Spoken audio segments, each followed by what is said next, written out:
Hello everybody, happy Sunday afternoon as we've got another watch along. How very privileged are you as this afternoon we're watching along to some National League for a change with the Oxford Chargers taking on the Middlesbrough Tigers, and we'll have updates from another two meetings that are taking place this afternoon as Buxton Bulls take on the Leicester Lion Cubs in a meaningless challenge match.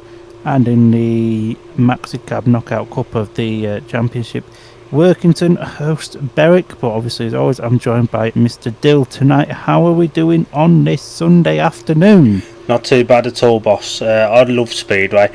Red cars, two reserves are opposition captains, and it's so strange to see that. It doesn't look right, does it? It's weird. Yeah, it's nice to be here on a Sunday afternoon. Bit of racing, and one of the rare times we'll get to watch National League this season. So hopefully the track is better than when we watched it on Wednesday for the Cheetahs meeting. But bit of Sunday afternoon Speedway instead of a Sunday roast. What more could we want? Sunday afternoon Speedway on a slick track in the middle of Oxford. Lovely stuff. At least it's not as hot as yesterday, thankfully. Thank the Lord. Should we have a quick look at the two lineups from the meeting you're keeping an eye on at Buxton? So I'm going to keep an eye on things at Buxton for the the Bulls. I hate that bloody name change. Alfie Botel rides at number 1. Aaron Butcher at 2. Jack Roberts makes a return to the sport, guesting for the Bulls at number 3. Alex Spooner guests at number 4. It's a rider replacement for Jack Smith at 5. At number 6 is Luke Harris.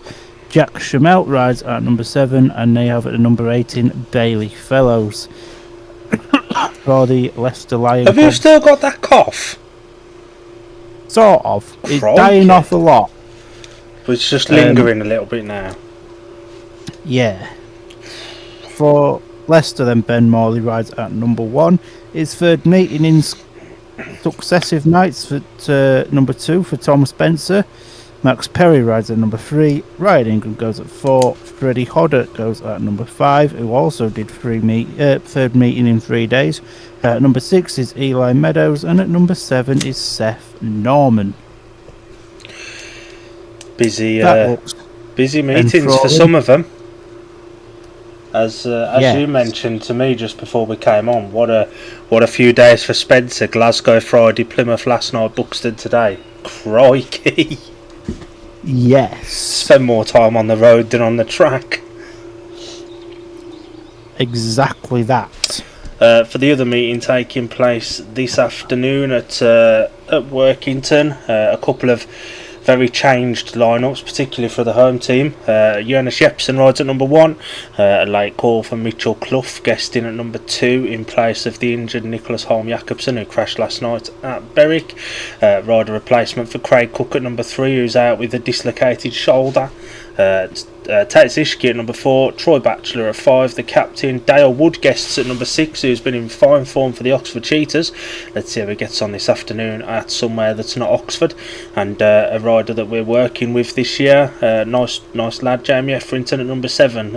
Struggled a little bit with championship life so far. For the Berwick Bandits, who are on a hot streak, another impressive win last night over Workington. Peter Kilderman goes at number 1, Jai Etheridge at number 2. I think Jai's captain as well, if I'm not mistaken. Victor Palavara at 3, Lassie Fredrickson at 4, Nick Morris at 5, Jack Smith at number 6, and Geordie Loftus steps in at number 7 to replace the injured Reed Batty, who was involved in that crash with Nicholas Holm Jacobson last night. And Reed looks like he's took a bit of a whack to the face, so we'll wait and see what his injuries are. But yeah, a couple of, well, certainly for the home team, Parma a thrown together line-up at last minute, and both Edinburgh reserves in the meeting. Yeah, 100%. So obviously, we send our best wishes to Nicholas, Reed Batty, and Craig Cook, who obviously found themselves on the injured list, and yeah, some interesting guests coming in. For this meeting, if I look at the Middlesbrough Tigers, do you want to go through the Oxford Chargers, Palmer? I know how much you love Oxford. Oh, go on then. At number 7 for the Tigers is Charlie Southwick. Harry Sadler rides at number 6. Nathan Ablick rides at number 5, somebody that Palmer will be keeping a close eye on. Had a mixed bag of results for Scunny so far, but definitely putting in the effort. A signing recently with Ben Trigger stepping aside. Jade Mudgeway returns to action at number 4, Steam Piper at number 3, Kai Ward at 2, and Ace Piper at number 1. Have you got a man to watch for the Tigers, Palmer? Yes, I have. I think we've gone for the same bloody ride. Oh, no, we've not. We've definitely not. I know who you're going for. I said this before the start of the stream. Well, in a private chat. So I'm sticking with it. This team is another Jade Mudgeway from winning this. That's why he's my man to watch. He's either going to win at a canter or he's going to be 70 miles at the back. There's going to be no in between. And I do look forward to seeing how he gets on. We've spoke about this in private. It's not a like for Trigger, is it? But when there's very little option available, they've filled the spot the best they could, I think. Yeah, it's not the best situation for the Tigers, especially when I saw this morning that Ben Trigger was in the old Tesco's while shopping, so we could go and have a lovely afternoon with his good lady on the beach. Because why would you rather do that than race a motorcycle? I don't know, but yeah, you know, if Ben can't commit to riding Speedway, and ultimately, like Redcar aren't the sort of team that win at all costs, and yeah, I don't think Jade will be in the team like full time. Do you reckon once a more adequate replacement comes up? I must admit, I'm a little bit surprised they didn't look in the direction of Sonny Springer. So am I. Somebody that's been quite vocal about wanting to come back to the sport. We do a bit of work with him, and we know he's put a lot of effort into getting bikes ready for this season and misses out from the start. But I must admit, I'm a little bit surprised he's not been, looked at. I mean, to be fair, we say this, but what's to say that Sonny Springer didn't turn Redcar down? It's true. That's true. My rider to watch for Middlesbrough is the boring answer. Their number 1, Ace Piper. He's started the season really well at championship level. He was okay at Leicester, considering it's not one of his favourite tracks last week. But he scored paid 8 on Friday at Edinburgh at the number 2 position. And if he can translate the form from that league into this league, I think he'll score well. And I think other than maybe Jody Scott, I don't see anybody beating him today. Yeah, 100%. But yeah, so we'll go down the Oxford lineup then. At number 1 is Jody Scott. At number 2, Mason Watson. At number 3, Senna Summers. At 4, Ashton Vale. Number 5, Dowell Richings. At number 6, Harry Fletcher. And at number 7 is Max Broadhurst. Have you got a Charger to watch? I just touched on him again. It's the boring option, Jody Scott. I think he goes through the card today. He rides this place as well as anyone. He's in fine form at championship level, much like Ace. And this is his first National League meeting of the season. But I think he'll score well. It's only the Premiership is not quite at that level yet, but I think that will come soon enough as well. Yeah, 100%.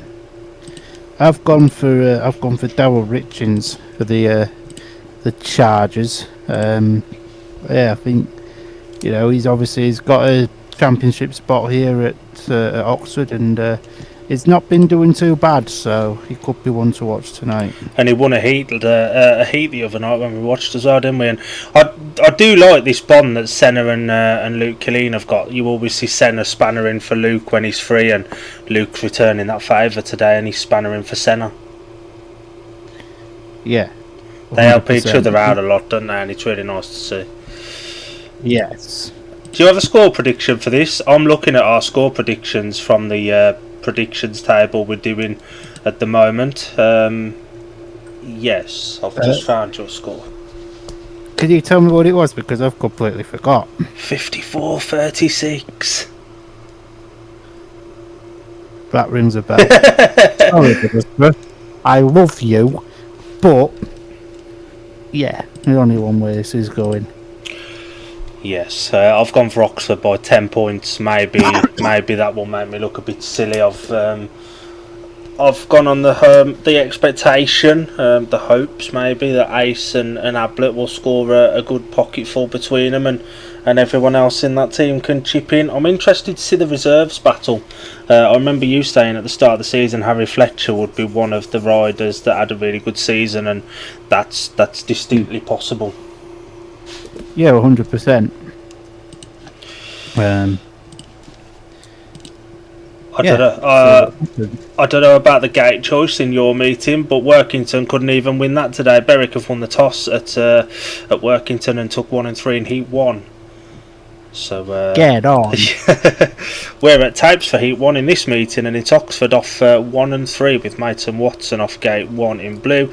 Kai Wall goes off gate 2 in yellow. Jody Scott gate 3 in red, and Ace Piper off the outside in white. The track looks very well watered. Hopefully it won't be dusty by the end of the first heat today. Well, we'll soon find out. Buxton have won the toss for their meeting, by the way, and they take gates 2 and 4. And we don't shit on Oxford. You know, we have seen this track look really good at times, but it was just bad on Wednesday.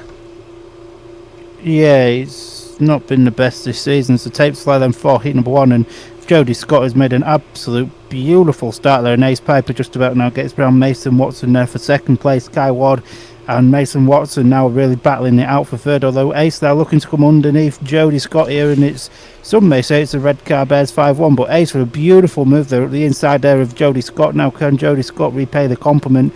It's going to be very, very interesting to see if he can, but a great ride here out in front from Ace Piper, and I believe that's Kai Ward now as well, moved himself into third place. We didn't quite get that in our camera shot, but the big battle now really is for first place, with Ace Piper just about leading Jody Scott here, as I believe we've got 1 lap left to go then of this opening heat. And yeah, not many riders beat Jody Scott around here at National League level, and whilst it's very, very close between the two of them, I think Ace has just about held on to a win there. It's a good ride for Ace. Jody made a brilliant start. Ace made a really bad start. He looked like he bogged down. He just didn't go anywhere, but got it screwed on around the outside of Mason Watson quite early on, and actually went around the outside of Jody Scott as well a few corners later, entering bend 2 of the second lap, and he looked comfortable enough as well. Actually, Ace has really turned a corner this year, ain't he? And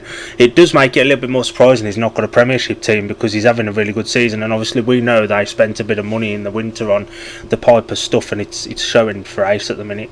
Heat 1 was won by the rider in white, Ace Piper. Second in red, Jody Scott, and according to this, third in blue was Mason Watson. I didn't see the battle at the back.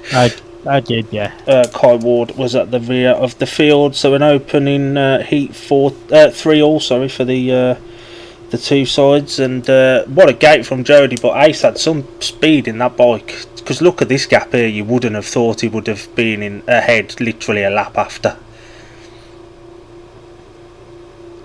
Jody gets him stuck in that place we like to call no man's land, doesn't he?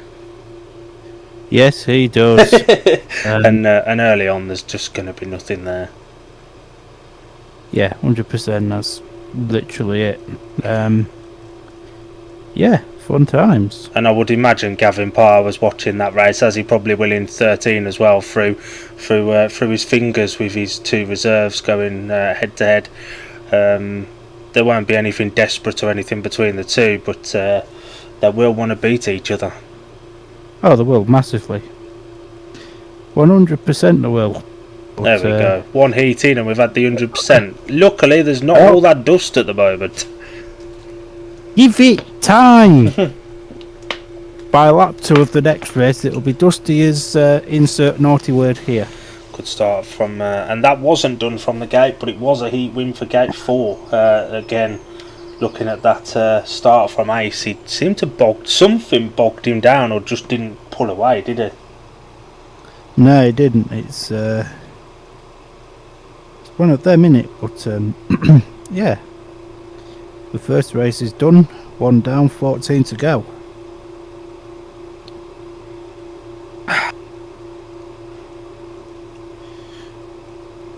Oh, I've got messages from somebody we used to know on here well as YouTube comments lady threatening us on the old Speedway updates messenger now. Yeah, I'll just leave things as they are, you know. Yeah, just leave them. Life's too short to be holding a bit of beef. Good battle in the opening race though. I'm looking forward to seeing if there's an issue here with the Speedway Riders Benevolent Fund erection thing on the centre green. I don't know what else to call it. Yeah, it's there is a proper word for it, but I don't know what it is. It's been I don't know what it's useless. It's been ratchet strapped down. Why ratchet straps? Just like get a bit of rope and tie it to your Oxford Speedway sign. That'd be fine. This will be an interesting one. This will be every track's got them, ain't they? I don't know what the purpose of them being where they are is, but to stop riders from riding into the the pole of the tapes. Oh, okay. But that very rarely happens anyway. It doesn't happen very often, and it's just the Ben Fund's way of doing some advertising. Sensible. It is a sensible way of doing it. We've got riders coming to tapes for heat number 2 now. I'm really interested to see how this goes. Of these Oxford Chargers, Kevy's grown on you at all yet? Nope. Still think they're absolutely bloody horrible. Heat number 2, gate 1 in white is Harry Sadler, gate 2 in red is Harry Fletcher, gate 3 in yellow Charlie Southwick, and off the outside in blue Max Broadhurst. A good chance to see Charlie Southwick racing. He's got a lot of potential, Charlie, as we've not seen enough of him yet to really, judge for ourselves, but there is a lot of potential there, it would seem. Yeah, there is 100%, and I saw Harry Sadler 2 weeks ago. Now I think it was in an amateur meeting at Scunny, and he did really well. I think he clocked the fastest time as well, and he looked very impressive. But as again, that's on a amateur meeting. This is a league meeting, and 2 completely different things. As the start master walked away for heat number 2, and he's gated. Tell you what, he's made the grey, and so was Charlie Southwick, and it's currently a 5-1 to the Middlesbrough Tigers. There was Harry Fletcher struggling in the 3rd place position, and I believe that's Max Broadhurst at the back, which is a bit of a surprise because I think this is Max's 3rd season here as a Charger. I could be very wrong at that, but I'm also very, very surprised to see Harry Fletcher in the 3rd place, because he was absolutely flying towards the back end of last season, riding in the main body for Bellevue Colts, I think it was. But Harry Sadler really impressing out in front, and he's built up quite a bit of a lead over his teammate Charlie Southwick, and this is certainly a gem that the Tigers have found, and absolute respect. And I do kind of see Harry been a part of the Red Car setup in years to come. But it's quite an easy 5-1 this, although Harry's starting to close in on Charlie now, but it's a little bit too little too late. But the Tigers take the lead after heat number 2. Brilliant gate from both of the Tigers there, and the Chargers were both just left standing.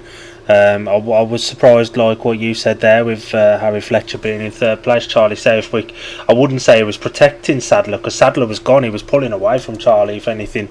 Yeah. But a really good ride from Harry Sadler there, and I think he's going to be a rider I'll very quickly put into my my fantasy league team with Mr. Wheeler when we get to make changes tomorrow. Yes. But That's not a bad idea. a very good 5-1 for Middlesbrough there, and they're upsetting the apple cart early on. It was a win for the rider in white, Harry Sadler, second in yellow, Charlie Southwick, and third in red, Harry Fletcher. 1 point to Oxford, 5 to Middlesbrough, and it's now at 4 points to 8. Is it me, or does Charlie Southwick look like Max Perry without glasses? It does a little bit. You've got a point. I'm looking forward to seeing Senna Summers here. I saw a few people suggesting that should clubs that have got a 2 point rider at reserve, mainly Workington, I've saw his name mentioned, but a few people have suggested maybe getting Senna Summers in at reserve if Jamie Etherington continues to struggle. A lot of people were posting on the thread last night about Jamie looking way off the pace. I don't know about that. I haven't watched him this season, it's got to be said, but Senna's a good lad, but he's a lad that if he has a crap first ride, that affects it, or it used to affect him for the entire meeting. Yeah. He's one of them, really. Heat number 3, gate 1 in blue, Ashton Vale, gate 2 in white, Steam Piper, gate 3 in red, Senna Summers, gate 4 in yellow, Jade Mudgeway, rocking somebody's red car suit from last season, I think. And Steen struggled last week at Leicester, so this could be an opportunity for Oxford to claw it level. Yeah, 100%. And I believe Jade rode in this meeting last year. It was either last year or the year before, and scored 1 point. I am looking forward to seeing how he gets on. It's nice and sunny. It's a little bit drier than a little bit cloudier, than it was yesterday. Yesterday was lovely everywhere, I think, but so far the track's holding up nicely. Yeah, it's not doing too bad. It looks a little bit dry on the home straight, but other than that, yeah, it looks bob on. So, heat number 3 then. The start marshal will limp away as the tapes fly away we go, and the two Oxford boys there made an absolutely beautiful start there, although Jade Mudgeway's getting right into the thick of the action, or was, but I think Steen's still at the back. Good. Well, it's not good, but don't know quite what Jade was trying there. He's going here, there and bloody everywhere, but currently Senna Summers has the lead with Ashton Vale there in second, and I think this is as good as it's going to get. Although Jade, not Jade, it's Jade. It's Jade, Ashton just made just made a little bit of a mistake on bend 4, and Jade's not a million miles off the pace here, to be fair. But yeah, it's not great. This is the first 3 heats have been gate and go at the minute, but interesting to see what's going to happen towards the rest of the meeting. But much like the Tigers in heat number 2, that was quite an easy 5-1. Jade made a really good start, but was just straightening up a little bit into the corners. His team wasn't fully committed to a slide early on, and I think that was a couple of laps in, he got that inside working, and a mistake from Ashton Vale, and he would have been able to pounce, but Ashton didn't make one. Senna was away and gone, and Steen was towards the rear of the field. Steen's confidence is taking a bit of a battering at the moment, isn't it? Just a little bit. That was a third win from a third different gate as well, but it was won by the rider in red, Senna Summers, second in blue, Ashton Vale, and third in yellow, Jade Mudgeway. 5-1 to Oxford. As we said before the race, that was their chance to tie the scores up. They did just that. It's 9 apiece.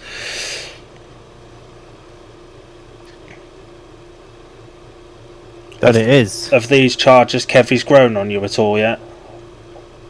Still ate them. The fork should be burnt. The fork covers aren't bad. Fork covers are nice.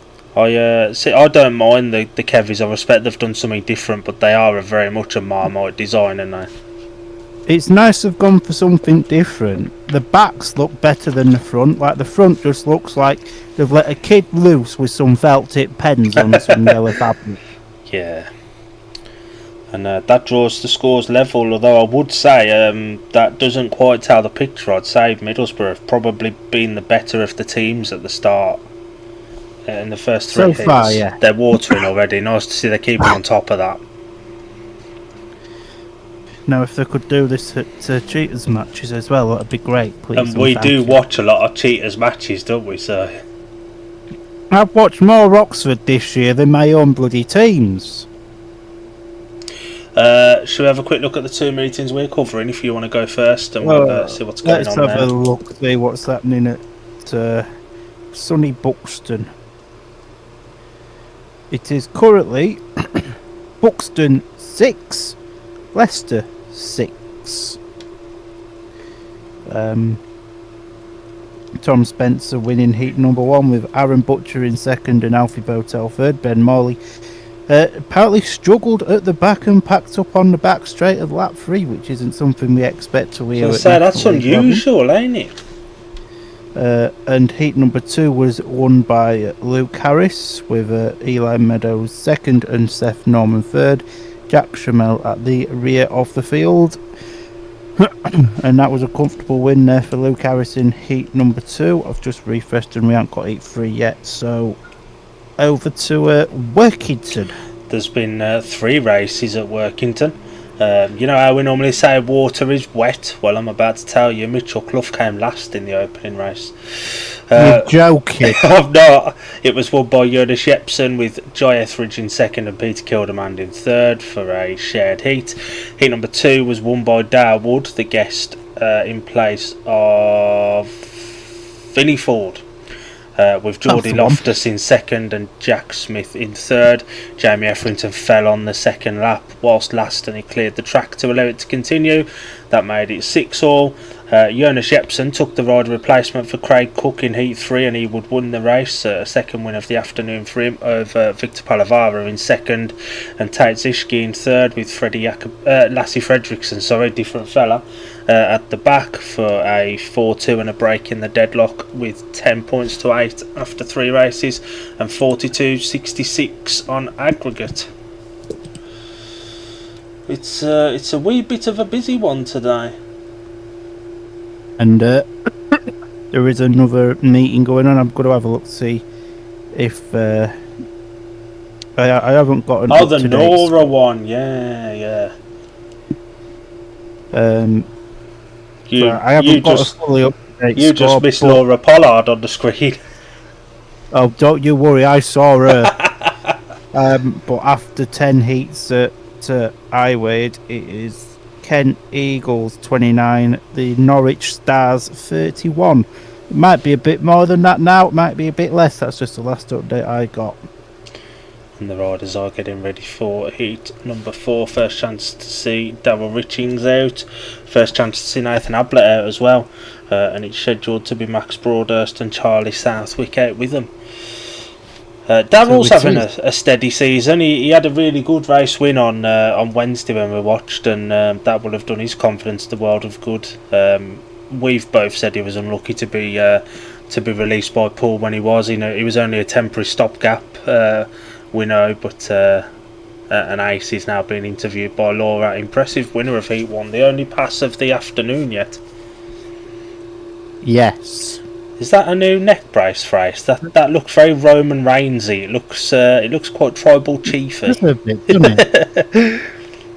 Ace the tribal chief. Yes. 2 icons on screen. One's a legend, and well, the other's Laura Pollard, which makes for some fun evening entertainment. If you know, you know. I love that Ace is being interviewed and Steen is literally stood right behind him having a chinwag.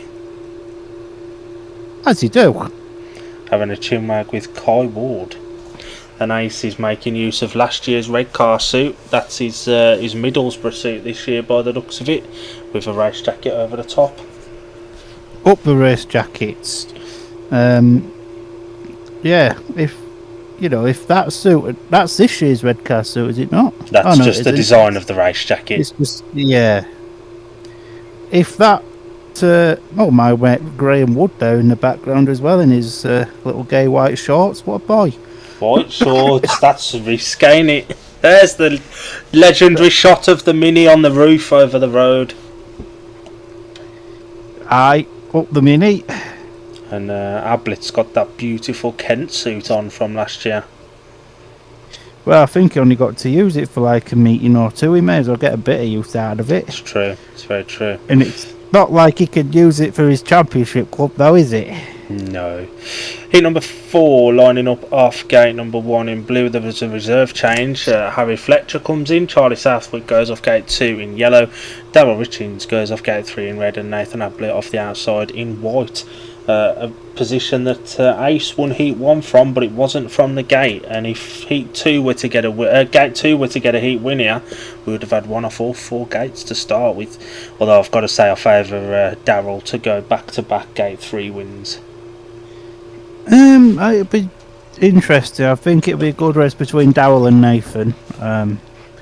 Ablett started the season quite well. Like, he's not got the points that his effort has rewarded for Scunny, and he's maybe a little bit out of position. If he was at reserve, he'd be scoring a lot of points for Scunny. Yeah, 100%. But I can't fault his effort. And yeah, with no hat on this afternoon, come on, Nathan, DBS pal. So, start Marshall and walks away for heat number 4. And there was a little bit of movement there from the rider in yellow, but it's not really gained any advantages. It was currently the Chargers on a 5-1, but Ablett just gets round Max Broadhurst now and he's challenging Daryl Richards, and Harry Fletcher goes really wide, and that's allowed Charlie Southwick up the inside, so it's currently a 3-3 as it stands. And as much as I like Nathan, he isn't catching Daryl.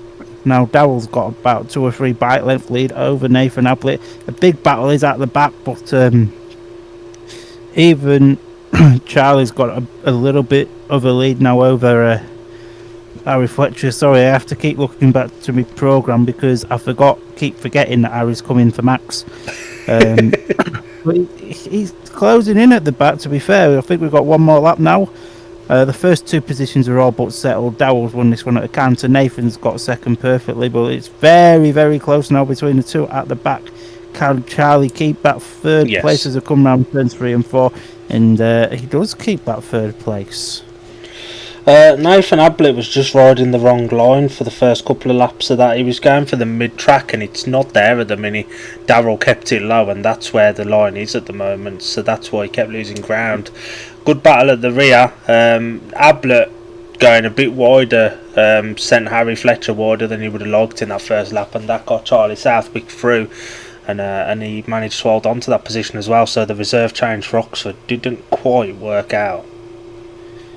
Yes, 100%. But Daryl looked accomplished out in front, and it was a win for the rider in red, Daryl Richards, second in white, Nathan Ablett, and third in yellow, Charlie Southwick. 3-all, and it's 12 points apiece. If you are watching, get in the comments if you've got a YouTube account. Tell us what you think of the stream, what you think of the meeting.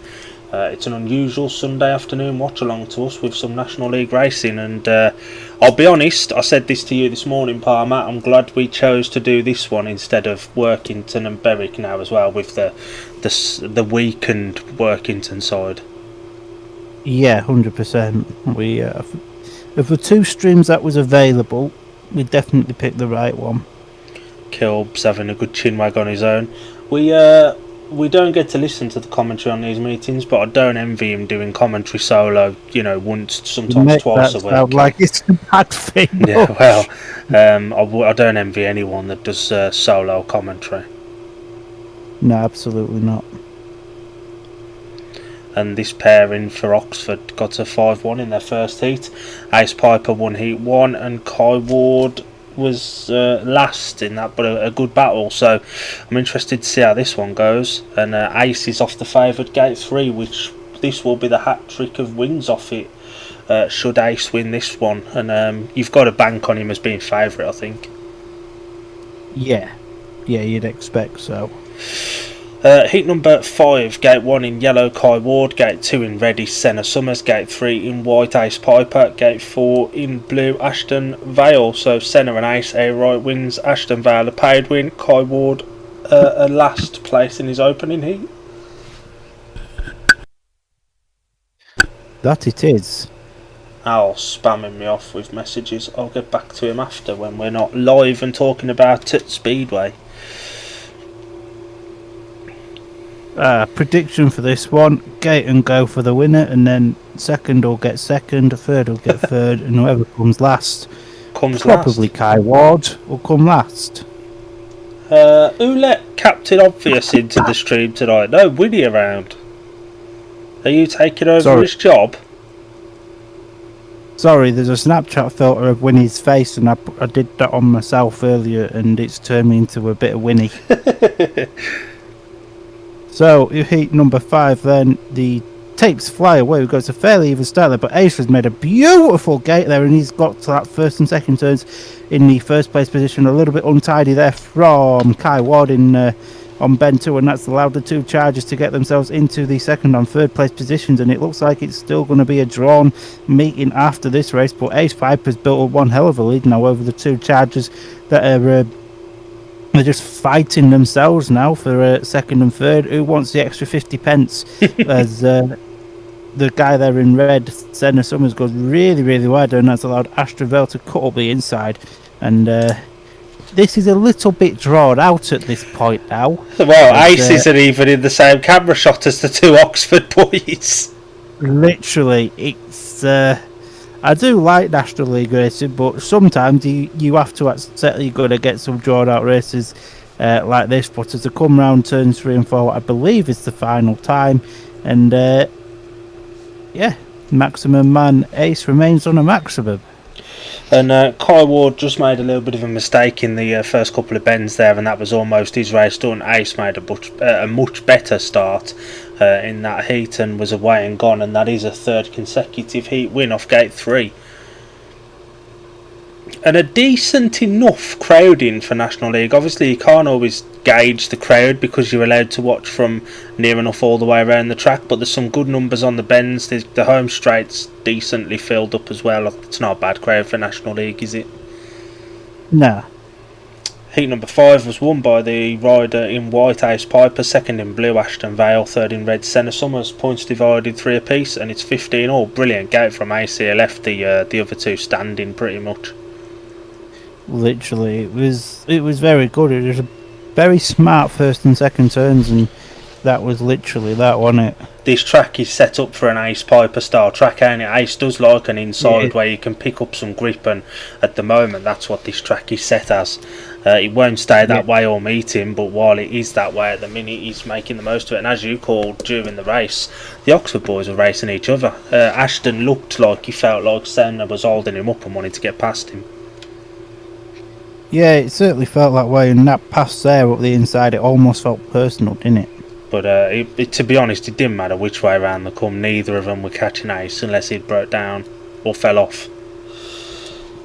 I think even if Ace had broke down, he'd have still won that. Well, he was clear and he was away and gone, weren't he? Jody He Scott could have walked round and won that. Yeah, there was a little bit of a difference, and obviously he's been racing at number 2 for the month of April for Redcar, and that experience he's showing in it. You know, if you're battling Heat 1s at championship level early on, then, you know, with all due respect to some National League riders, you should be scoring really well in this league. And absolutely smashing it at number 2 in the championship. Yes. I nearly called it the Premier League. Oh God, they were the days. That was the They days. were the days. Elite League and Premier League, bring it back. Heat number 6, Jody Scott goes off gate 1 in red, gate 2 in white, Nathan Ablett, gate 3 in blue is Mason Watson, gate 4 in yellow, Harry Sadler. I was really impressed with Harry in his first race. He was. He did look very, very good in heat number 2, and as I say, I do expect big things from him. He could be coming into my fantasy league team. I don't know how many National League changes I've got, but he'll be coming in if I've got 1. And I think we've all got 1. Maybe 2. I don't think anyone did 1 last week, you know. So, heat number 6 then. Tapes fly away. What a gate! Jody Scott has made a beautiful start. It's Nathan Ablett that has the lead, then with Jody Scott there in second. Harry Sadler's got there in third and left Mason Watson for dust at the back. So Ablett now out in front. Good to see the Scunny rider doing something well with Jody Scott there battling in second. He's not quite close enough to Nathan just yet to push a challenge on, and Harry Sadler's very, very settled now in third. Mason Watson's struggling at the rear of the field. Now Jody Scott going wide, trying to get some ground on Nathan Ablett. Now Scott tries the inside run. It's a bit closer now between them two, but Ablett's just about holding the right line now, and Scott looking to use the outside run again that he can use around Oxford, but that's just making Nathan Ablett just hold the right line even more, and he's just pushing a little bit further ahead as they go down the back straight and for the final time. And as a Scunny fan, this is very, very pleasing to see as they come round turns 3 and 4 for the final time, and a great win there for Nathan Ablett. Jody Scott, I think, may have been trying to force Ablett into a dummy move. He was running wide and then cutting it back on 1 and 2. I think he was hoping Ablett would follow his line and run wide on 1 and 2 to allow that gap, and Ablett was wise to it and just stuck to his race. A brilliant race though, and he trapped Jody perfectly on the inside to get ahead. And crucially, Harry Sadler got third as well. He did, massive third place that. Heat number 6 was won by the rider in white, Nathan Ablett. Second in red, Jody Scott, and third in yellow, Harry Sadler. 2 points to Oxford, 4 to Middlesbrough. 6 races gone. It's 17 points to Oxford, 19 to Middlesbrough. I don't think any of us saw this. They are jumping in the water truck. There's going to be a track raid after 6. Shall we have a quick look at the meetings we're covering, and then we'll have a quick couple of minutes breather? That sounds like a good plan. So at Buxton we've had 4 heats, and it is currently now the Buxton Bulls 11, the Leicester Lion Cubs 13. Heat 3 was won by Ryan Ingram. Yes, what boy. Who made a great start. Jack Roberts second, with Max Perry in third. Alex Spooner fell excluded, but he's up and walking back to pits, or he was at the time of Heat 3. And Heat number 4 was won by Alfie Botel, with Freddie Hodder in second, Seth Norman third, Jack Schmelt at the back, making it 11 points to 13. We've had 2 races at Workington since we last spoke. Heat 4 was won by Troy Batchelor, with Nick Morris in second and Geordie Loftus third. Jamie Effrington at the rear for a shared heat. And Heat 5, Dow Wood came in as the rider replacement for Craig Cook, which was won by Tate Zishki, with Peter Kildemand in second and Jay Etheridge third. For another 3 all, and it's 16-14 after 5. Oh my God! Refresh it! We've had another. Oh my dear Lord! Heat number 6. Mitchell Clough has scored 2 more points in this guest booking than he has for Edinburgh all season. Heat 6 was won by Jonas Jepsen in red, second in blue Mitchell Clough, and third in white Nick Morris. Nick Morris is going back into the pits to probably retire on the spot. And that was a big 5-1 to Workington, and it makes the score now 21 points to 15 and 53 points to 73 on aggregate. We'll take a quick breather while they throw a bit of water down. We'll be back in a couple of moments.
Hello everybody, we're back. There's a reserve switch in Heat 7. That's not Harry Fletcher, that's Max Broadhurst. This might be a 3-3. Steen struggled at National League level so far, so hopefully he can grab himself a couple of points here. And we know he's got the ability to win races at this level, we've seen it. We have. But again, it's one of them, he's got tracks he likes and he doesn't. He's not a fan of Leicester, and looking at this, he's not necessarily a fan of Oxford.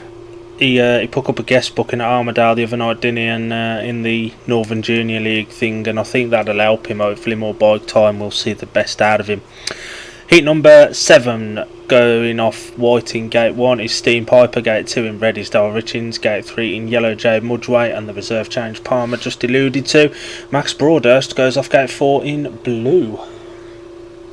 We might get a 3-3 here. Steeny Pops might get a point here.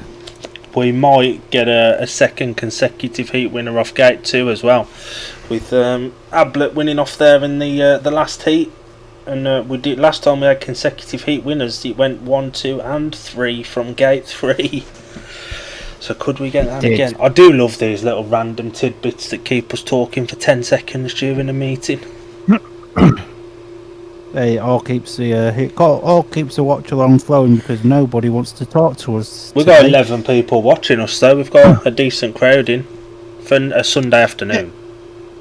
Get in the comments, get talking to us as the tapes rise on 4, heat number 7, and as expected, Darryl Richards makes a beautiful gate there, and both the Middlesbrough boys are just up the inside there of Max Broadhurst, and it's currently a 3-all as it stands. Steen's going to get the lead! There is Steve Piper's taking the lead here, and it's currently a 4-2 as it stands now to the Middlesbrough Tigers. Although what could Darryl Richards do as he's looking to come round the outside here of Steen. Steen just holds the right line at the minute. Although Richards looking to use the outside run here. There's not enough grip. Quite got it yet. There's not enough grip there. It's one of them, innit? You know, the tracks for National League are extremely slick, as you can see here. And Richards is almost neck and neck with Steen as they go down the home straight, but there's just nothing on that outside run. And Jade Mudgeway's about to score himself another point here, but Richards looks very, very much like a challenging man as they come down the back straight then, and now Richards towards the outside, Steen on the inside. Get in, down Steen. To the line. Steen's taking the win. Beautiful ride there from young Steen. That will do his confidence the world of good. Yeah, Darryl Richards made a mistake, but Steen was close enough to pounce on it, and pounce he did, and he rode the inside line really well. Darryl had the speed, but there's just nothing on that mid-track or outside. It's completely the opposite to a championship meeting, and what a heat win that is. And Jade Mudgeway with another point, although he was very, very twitchy at the start. You could see him clutching, loosing, didn't move, but he kept twitching. Heat number 7 was won by the rider in white, Steam Piper, second in red, Darryl Richings, and third in blue, Jade Mudgeway. Opens up the gap just a little bit more, 2 points to Oxford, 4 to Middlesbrough, and it's now 19 points to 23. Brilliant heat win for Steen there. Darryl made a mistake, but he had to be close enough to pounce. You see the little bit of a twitch there? There was a little bit of a twitch, to be fair, wasn't there? Didn't gain an advantage, missed the start completely, but yeah, I think it was Jade, wasn't it, that twitched a little bit at the start? Yeah, he's been doing a lot of grass track, and on a grass track start you do sort of twitch a little bit, but because in grass track you're allowed to, it's kind of just like a natural thing. But yeah, that was a very good ride there. And yeah, as we've said, the line is very much on the inside at the minute, and the Oxford boys, it seems as though it's not where they want it to be, because they're all drifting mid-track, which is where you would expect it to be normally at championship level. And it's interesting, it's Jody and Darryl both moving up towards that line, both raced here already for championship level. Jody before, Darryl this season obviously as a cheater, and it's just not where they expect it to be at the minute. No, it's like I said in the race, to be fair, it's very hard to prepare a track for National League, because these boys, especially like the younger ones, they can only like ride on very slick tracks, whereas Yeah. Championship, it can be a bit heavy. Yeah. If you learn your craft on a slicker surface, don't you? Heat number 8, gate 1 in yellow is Charlie Southwick. There's a reserve change in gate number 2 in blue. Harry Fletcher comes in to replace Max Broadhurst. Gate 3 in white is Kai Ward, and off the outside in red, Mason Watson.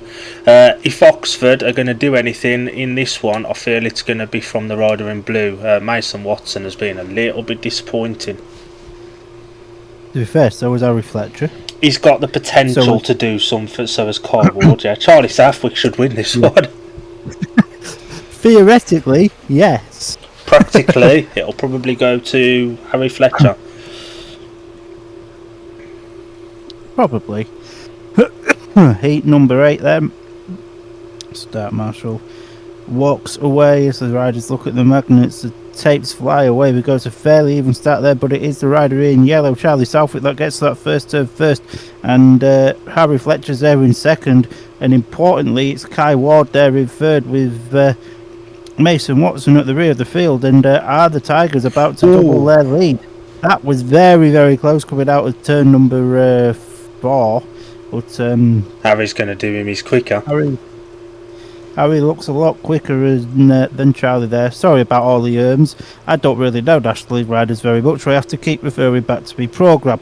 But a decent ride out here for Charlie Southwick in first. It looks like Kai Ward's very settled in the third place, and Mason Watson's at the back. So it really is a big battle out in front between Harry Fletcher and Charlie Southwick, which Charlie's just about winning, although we've only got one lap left to go, and they're very, very close to them. So. And one mistake from Charlie, and Harry's going to be through. Harry looks quicker as he looks to use the outside run now as he goes for a last bend gasp. Charlie just sort of just shuts the door, and that's a very experienced ride on the shoulders of Charlie Southwick. Very good defensive ride from Charlie there. Harry was definitely quicker, but again went wide. He tried to cut it back, and Charlie wasn't being moved off his line. But it was the two reserves crucially out in front there, and both teams have got to be a little bit concerned with their number twos. I know it's a National League, meeting and level, but both the number twos aren't performing, are they? No. Heat number 8 was won by the rider in yellow, Charlie Southwick, second in blue, Harry Fletcher, and third in white, Kai Ward. 2 points to Middlesbrough, 2 points to Oxford, 4 to Middlesbrough, and it's 21 points to 27. We have drastically underestimated Middlesbrough. Yes. Yes, we have. They came out of those starts like, one of them dolls that you get the big one, then it opens up into a little one, then a littler one, then a little. They all came out in like line abreast in order. Yes. Oh, that was something. I thought Harry Fletcher was going to wipe Charlie out at a couple of points. He was quicker, and I think that was the frustrating part for him. Yeah, it was 100%. But yeah, that was a very solid ride there from Charlie out in front. And Charlie, we know he's got the potential to do really well. Kai Ward, I must admit, I'm a little bit disappointed by, because we know he's a good rider. Yeah, 100%. He showed really good glimpses last season as well in the National League. I think was he at Redcar last year as well? Yes, I think he came in. Was he a mid-season signing, or was he there? He was there, I think. Yeah. No, he did really well last season, so I'm not surprised he's doing well. And Nathan Ablett's out in this one, looking for another win. Senna Summers and Ashton Vale racing each other in their last heat together, weren't they? So they'll be open to not do that this time. And Harry Sadler as well. This will be a test for Harry, but he's looked good so far. Heat number 9, gate 1 in white, Nathan Ablett, gate 2 in blue, Ashton Vale, gate 3 in yellow, Harry Sadler, and off the outside in red is Senna Summers. There's a lot of good young talent on the show here. Now, with his championship experience, Ablett should be the favourite. Yeah, Senna Summers knows Oxford like the back of his hand, but he relies a bit on gating, does Senna, and he missed it in the last one and was beaten for it. And Ashton Vale, I don't quite know what he's doing with himself at the minute. He had a period where he was really good, but he ended last season quite off the pace, and he wasn't particularly on it in that challenge match either. that Oxford did. No. Tapes rise then for heat number What 9, a and now gate. for Nablett did a beautiful start there, and it's almost you could almost What a cutback! you could have the back straight down. It's underneath the two charges. It's not quite worked out. And now, where the bloody hell's bloody Senna Summers going? He's going that wide. He's allowed Harry Sadler to go up the inside, and it's currently another 4-2 as it stands to the Middlesbrough Tigers. And I tell you what, Harry Sadler is not a million miles off Ashton Vale either. Nathan Ablett's out there in front looking very, very classy, and as we enter the next lap, and I think now it's Harry Sadler's gone wide, but he's not quite allowed Senna Summers to come up the inside. Ablett seems to be slowing. Vale's trying to use the outside run here, and with one lap left to go, then all could change. You've got two races in one as Senna Summers is closing in on Harry Sadler. Harry Sadler now goes wide, but we can't see what's going to happen. He's held it. We can't. He's held it very, very well as they come down the home straight then for the final time. I think he's just lost it. Oh, he's held it. It's another 4-2 to the Tigers. Senna went miles too wide, didn't he, on 3 and 4? There was nothing there. Ashton Vale was all over Ablett, who made a brilliant start, and a couple of mistakes from Harry Sadler, but Senna wasn't close enough to make any kind of impression. He wasn't. And you can see the championship experience. You have to be quick from the gates at that level, to especially when you're in the main body of the team, and Ablett's showing that, and he's gating really well. Heat number 9 100%. Was won by the rider in white, Nathan Ablett. Second in blue, Ashton Vale. And what a third place for Harry Sadler in yellow. That's 2 points to Oxford, 4 to Middlesbrough. And Middlesbrough pulling a bit of a lead now. It's 23 points to 31. Good gate from Senna. Just went really wide on the third and fourth turn. Do you want a little bit of breaking news? What's that? This isn't from the updates. This is just what Kate has just texted me. Ryan Ingram's on a 2-ride max and is now the track record holder at Buxton. That's going to change a lot because if it being changed, the track record gets reset, so it will be changed. That'll change hands a lot this season, I'd suspect. Let's just look at the big picture and the good picture while it's still here. Yes. Because nobody really cares about Buxton, but you know we've got to take the little wins as we can. Steen and Jade Mudway out in this one against Jody Scott and Mason Watson. I'd suspect this is where Jody gets his first win of the afternoon. But Steen looked impressive last time out. If Jody makes one mistake and Steen's on it again, who knows? He is becoming a bit slicker on that inside, and when it's already a slick track, it could do with just a little bit of H20 going down again. We are starting to see that blue groove now on 3 and 4. Yeah, it's getting like an amateur meeting track now. Jade Mudway finds himself on the favoured gate this time, off gate 1 in yellow, gate 2 in blue is Mason Watson, gate 3 in white is Steen Piper, gate 4 in red Jody Scott. Jody's favourite for this, even though 2 and 4 aren't particularly performing well. I'd suspect Jody wins this, and I'd also suspect the Middlesbrough boys both pack in to share the heat because Mason Watson hasn't been particularly good. This is a race Mason Watson comes out and wins now, isn't it? No, probably not. I don't think he's looked anywhere near like winning a heat, to be honest. No, it's going to be interesting to see what happens. Jody's doing the 25 seconds to go. He didn't go far. So, heat number 10 then. We're getting through this meeting at a decent pace, to be fair, as the start marshal walks away.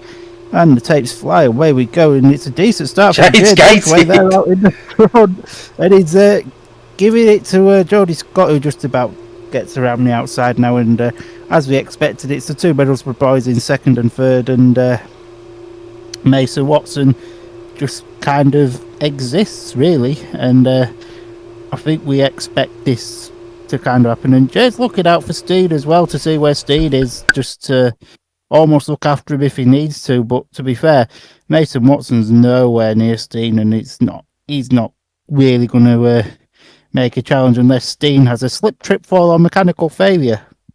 But Jody Scott's in the other side of Oxford at the minute, is that far out in front.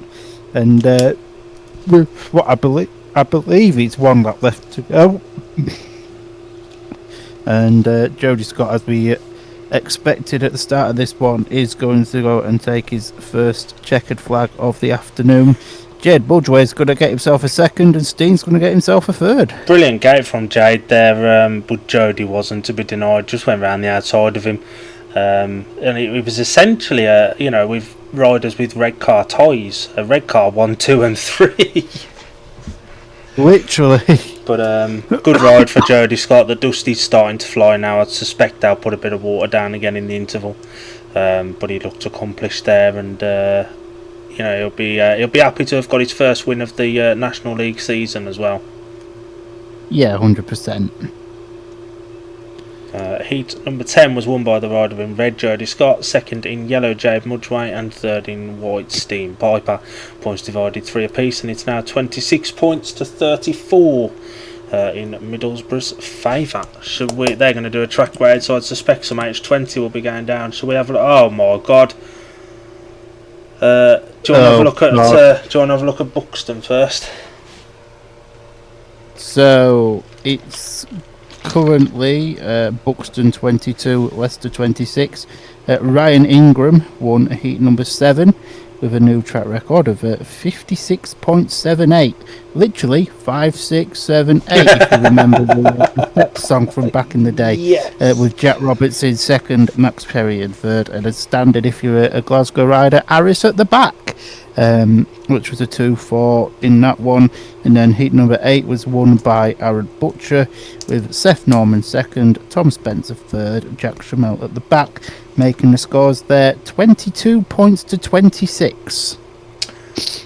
We've had heat 7 at Workington, which was won by Lassie Fredrickson with Troy Batchelor in second and Victor Palavara third. Darwood at the rear, which was 2 points to 4 in Berwick's favour, making it 23-19. And heat number 8, Mitchell Clough led until the back straight of lap 4 when he lifted and was passed by Jai Etheridge to take the win. Mitchell Clough did hang on for second place, and Geordie Loftus third. Darwood replaced Jamie Etherington, bringing up the rear of the field. That was another 2 points to 4 in Berwick's favour, and after 8 races it's 25 points to 23, 57 points to 81 on aggregate, up to heat number 9. Who is this, and what has he done with the real Mitchell Clough? Mitchell Clough seems to like Workington. 4 played 5 from 3 races so far. Jonas Jepsen unbeaten. Batchelor dropped just to 1 point. Darwood won heat 2 and he's got 3 zeros since. I think it was similar last night. Which kind of gives the vibes of maybe a bit of a one-track pony. He started the season really well at home for Oxford, but let me have a look what he did last night. 1-1-1, paid 2, 3, paid 2, 0 from 7 rides scored, paid 10 last night at Berwick. Not a one-track pony then. 2-track pony. Yes, and he has raced for Berwick just last season, and so he still knows the way around there. Yeah, 100%. If Hunt is watching this, he could do with washing his air fence if he gets a minute. Wee bit dirty. Nathan Ablett having a chinwag with Tio, Ace and Steen. It's like a proper little chinwag going on in there. It's literally a 2024 Scuddy Sheffield reunion. Oh yeah, is that Liam on the spanners for Steen? I think it is, yeah. It's nice to know I've got the gates thingy right. 4 for gate 1, 1 for gate 2, 3 for gate 3 and 2 for gate 4. So 1 and 3 are very much the favoured gates, and the points would suggest that as well. 36 points for gates 1 and 3 scored, and 24 points for gates 2 and 4 scored. That it is. Bloody hell, Jade Woodward's got a worse hairline than me. That's bad. Yes. He just looks like a less fat version of my dad. He looks really happy as well. He's scoring well, scored in every race so far, 4 points. This is a decent looking Oxford team. I don't think it's a title contention team this season, but it's a decent Oxford team, and he's scored in every heat, and he's definitely in that conversation for a little bit later in the meeting for the rider of the meeting nominations. 100%. Heat 11 could be fun. Is that Big Gav? Or is that Stuart? That's Brian Turner. Oh, yeah, he does this one. He looks so much like Gav. They do look quite alike, don't they? Yes. Minimal hair. Nice little bit of stubble. Always smiling. It's like Jason Edwards. Could be Jason Edwards' dad. Oh, man. Is that the Brian Turner that used to have a fair bit of input with Jordan Jenkins racing? Yes. Yeah. And yeah. Senna's cutting a somewhat frustrated figure there in the pits. Won his first one, but only got a paid second in his subsequent 2. Yeah, it's Harry Fletcher looked better last time out. We did 100%. Yeah, good to see there's about 6 people there in the crowd at that particular location. Yes. Anything behind going the on? home of the Greyhound. Anything going on in your meeting since we've not had Heat 9 at Workington yet, but Troy Batchelor takes the rider replacement for Craig Cook in that one. Rider replacements on 3 points so far. Craig Cook, I'd argue, would have got more. Could tell you, it's currently track grading and watering at Buxton. Ashton Vale being interviewed, he'll be happy with this because he, as we've spoke about, he did start to look really off the pace at some points towards the end of last season, but consecutive second places so far tonight, and he's looked quick as well. Or quick enough. But yeah, he's doing alright, doesn't he? He still looks like a criminal though. Yeah, his picture always looks like a mugshot, don't it? But do you think if certain teams were to make changes to their 2 pointers and they still only had 2 points, do you reckon the likes of Senna Summers, Ashton Vale, probably those 2 are the kind of riders that they'll be looking at? I'm quite surprised, to be fair, that Senna isn't in the Cheetahs team. I think he's their little project, and I think that the plan is to get him there one day. He did look like he'd started this season well. He really improved last season at National League level, but he's having a strange old meeting today so far. He is a little bit, isn't he? And it is difficult when it's hot conditions, and although the sun's not beating down as much, it's still relatively humid out. Like, it's 18 degrees here at the moment, so it is difficult to keep the dust down and get a track, brilliant. So it will be different to what they're used to. If anybody watching here is interested in Polish Speedway, only because I've got the app and it went off, I can tell you Polonia Pila has beaten Ostrout 57-32. Is that who Dougie rides for, Pila? No, he's Poznan. Oh, it just begins with a P, doesn't it? Yeah, it's got a funny name. And in the main Extra Liga, we've had one race, and it's Lezno 3, Gorzov 3. There's been one more race done at Workington, and it was another big 5-1 to Workington with Troy Batchelor taking the flag from Tate Zishke. Nick Morris, who did gate, went to 3rd, and Jack Smith at the rear. It's now 30 points to 24, and the aggregate 62 to 82. So although Berwick look solid enough for the aggregate point, and the gap's still 20 points, they are conceding a couple of heat advantages, and Nick Morris is conceding a couple of heat advantages. Nick Morris, this is no disrespect to you to Mitchell Clough. Nick Morris should be going into the changing rooms and crying. Yeah, and Mitchell Clough, sure he's a nice guy, but he's not had a good start to the season, has he? And No. you know, you watched Edinburgh the other night, but he may have looked, you know, it may have been one of those cases where he's scored and tell the story. But I firmly expected 0-0-0 and to be replaced in this meeting. So to be on 4 paid 5 from 3 rides, he's definitely more than he's scored for Edinburgh so far this season in a more difficult position. Oh. Mitchell Clough's score on Friday certainly told the story. His 1 point was gifted. Oh, okay. Because Jordan fell excluded. Oh, yeah, it's when Paco went over the fence in it, and we obviously send our best wishes to all the injured riders from this weekend as well.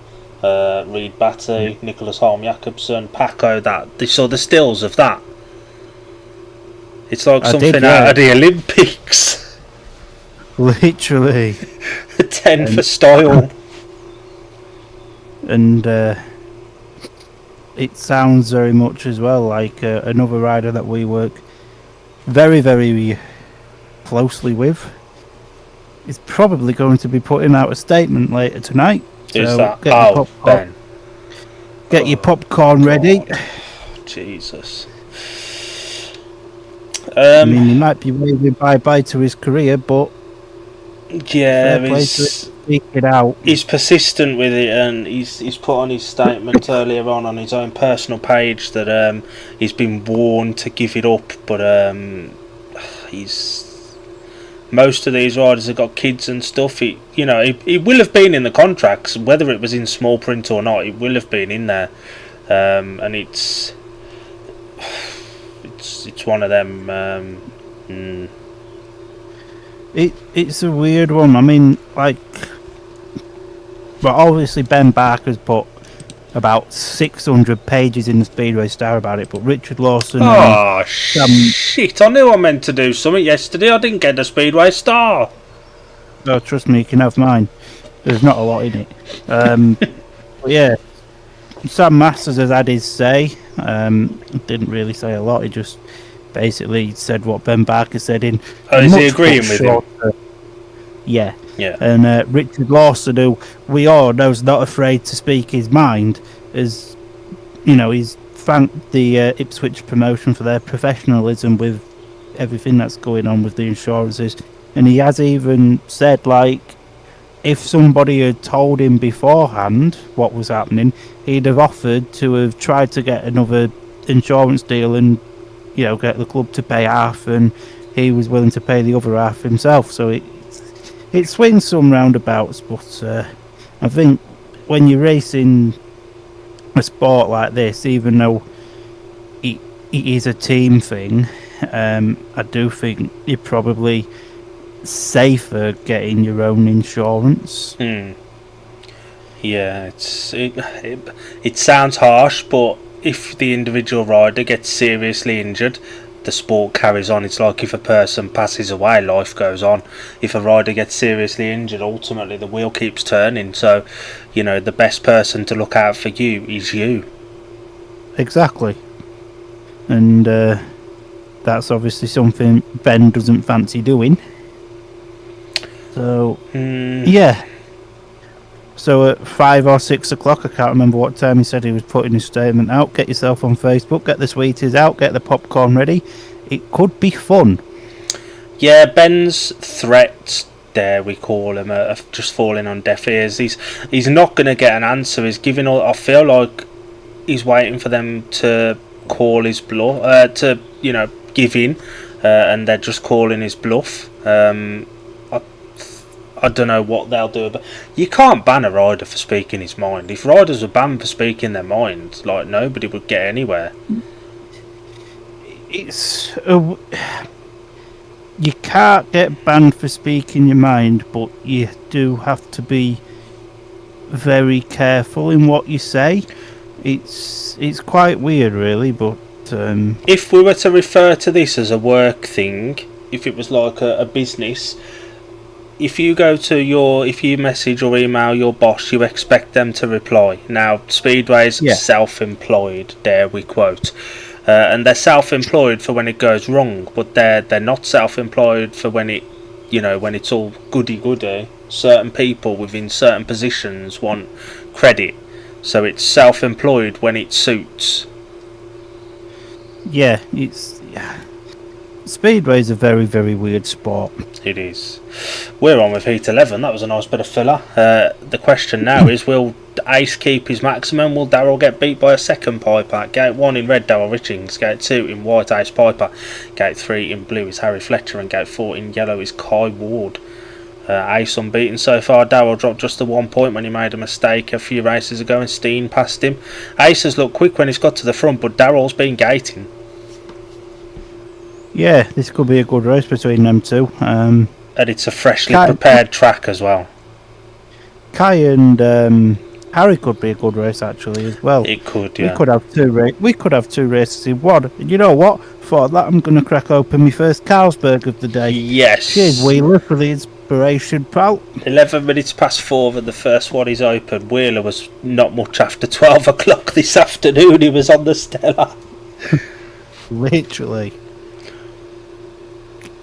And I'm looking forward to Heat 13 already. Jody and Darrell versus Ace and Ablett, all are racing really well. That could be a conquer of a race. Oh, 100%. Start Marshall and walks away for heat number 11 and tapes fly up away we go. It's a fairly even start there, but it's Richings that gets there first. And now what can Ace Piper do is he's there in the second place position and Kai Ward's got himself into third. So now Ace looking to use the inside when he gets very, very close there to Darrell Richings. I thought there was going to be a little bit of carnage there, but it's not quite worked out there for Ace just yet as Kai Ward slipped there on his own. And I'd expect Kai just to get up and clear the track as the Reds haven't come on.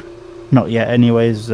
We enter the third lap and Ace is keeping Darrell honest here, to be fair. One mistake from Darrell and Ace is going to be through, but Darrell's already been beaten by one Piper. He's not going to want to get beaten by another as Ace now tries to use the high, wide and handsome line, and it's not quite worked out. We have one lap left to go, definitely this time, as Ace is, he's settled there in second, and the Chargers are going to get their first 4-2 of the afternoon. Darrell and Ace gated both together, but the inside for Darrell, the gate position paid off there. The line was around the inside.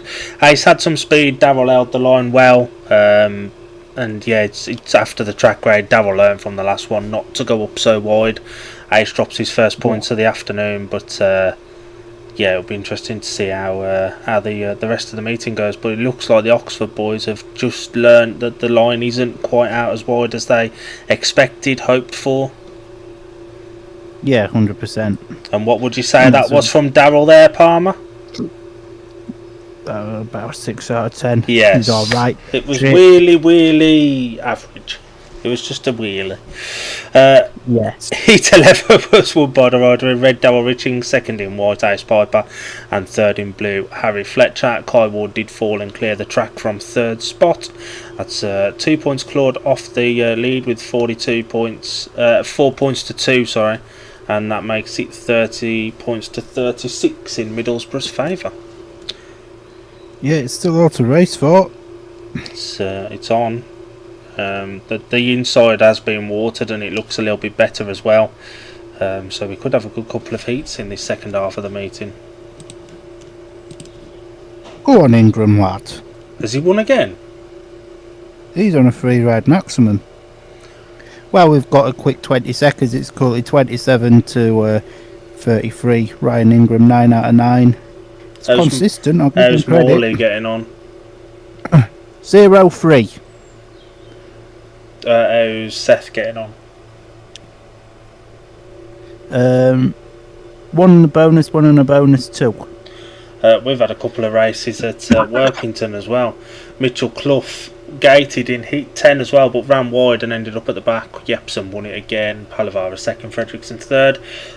Jamie Effrington took the rider replaced Darwood in 11, and it was Kilderman, Batchelor, Effrington, and it's 35 points to 31 on the afternoon. Heat number 12, gate 1 in red, Senna Summers, gate 2 in yellow, Harry Sadler, gate 3 in blue, Max Broadhurst, gate 4 in white, Steve Piper. I would firmly expect Senna Summers to end his afternoon with a race winner off that gate 1 as well, which has been favourite. Yeah, 100%. Harry could spoil the party though. He's been riding well. Harry could get another couple of points here, yeah, and that'll end his day well. Max Broadhurst will be looking for his first point of the afternoon. And we're just writing off Steen because he's a friend. So, heat number 12, and the tapes fly up, away we go. Max Broadhurst made a decent gate there, but it is Senna Summers that gets that first turn first, with Harry Sadler there in second place. Harry Sadler! Harry Sadler's looking to come up the inside, not quite worked out. Steen's got himself into third. Max Broadhurst again at the rear of the field, and now it looks pretty settled, to be fair, as a 3-all, but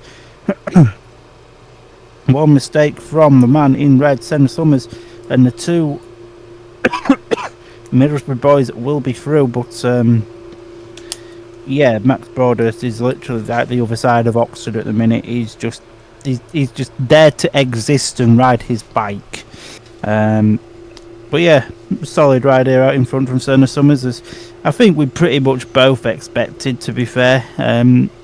Steen's decent afternoon carries on with another third place here if things stay as they are, and well, we've got Senna Summers one side of Oxford, and we've got Max Broadhurst the other side of Oxford. And that was a 3-3, by the way. That was a really good start from both the Oxford boys there, and Harry Sadler cut back up the inside and was battling Senna Summers early on. Steen ducked underneath Max Broadhurst as well, who really slowed down, and he actually looked like he shut off going into bend 1 on the second lap and put him miles back. But Harry Sadler's really impressed me this afternoon. He's a good little kid. He's gonna open a few eyes this season, I think. And his first season at National League level as well, ain't it? Yeah. Heat number 12 was won by the rider in red, Senna Summers, second in yellow, Harry Sadler, and third in white, Steen Piper. Points divided 3 apiece. It's now 33 points to 39, with a big Heat 13 on the way. This could be a banger of a race. Well, the Middlesbrough Tigers need 7 more race points for their first ever away win. I think first ever? Have they not won one at all last year? In the last 2 years, Middlesbrough Tigers have been winning. From what Graham's just texted me, they've never won away at National League level. That's a stat and a half, isn't it? Isn't it just? Am I right in thinking that Ablett's got gate 1 here and Ace is off 3? I think that's the only gate Ace hasn't had. Other way round. Ace is off 1 and Nathan's off 3. Oh, okay. So Ace is off the favoured gate. I'm sure Ace has already had 1. I'm sure he's off 3. I think that's the only one he's not had. So this says Jody 2, Darryl 4, Ace 1, Nathan off 3. I guess we'll find out when they come round. 4. Ace has had 4, 3, and 2. I thought he'd had gate. I don't know why I thought he'd had gate 1 already. Anything going on at Buxton? Ace is waiting for a bike to be delivered to him. 2 minutes are on now. Nathan Ablett's been pushed off and is away. I'd imagine Ace is making, or Tio is making a couple of changes. You are right, Ablett is off 3 and Ace off 1. I don't know why I thought Ace had already had 1. Why did I think that? Leicester have had a 5-1 in Heat 11, which makes the scores now 28 to 38. It was won by Ben Morley. Yeah. So if you forget Heat 1, Ben Morley's on a 2-ride maximum. We've got a few graphics to put out after, haven't we? Yes. For this meeting, if you want to post the results, I'll do aces straight after and fire it to you so you can put it out with Steens. At least they're both in the same meeting, they can go out at the same time, you know? That helps a lot. It's red car off 1 and 2 then in this one. Who's going to get the trap? And it will be the reserve pairing for red car for the month of May, as well as Ace drops back down despite increasing his average. I don't know how Jake Mulford's moved back to the top 5. Heat 13, gate 1 in white, Ace Piper, gate 2 in red, Jody Scott, gate 3 in yellow, Nathan Ablett, gate 4 in blue, Darryl Richings. Middlesbrough are off the favoured gates pairing in this one. Gates 2 and 4 have had a combined winning total as gate 3 on its own, and gate 1 has had double gate 3. Oh. Gate 1 is absolutely the place to be. 6 for 1, 1 for 2, 3 for 3 and 2 for 4. Big numbers. Well, any number's big as long as it's after 1. 2. So 12. that's a massive number, that. 900. Oh, now you're talking really big numbers. Shoes and socks and about 7 people in a line to catch up with that one. And that's just to get to the 9 bit. Yes. So start match walks away for the big 8-13. It's a fairly even start there, but it is Ace that gets that first serve first. Now, what can they... Ablett's through!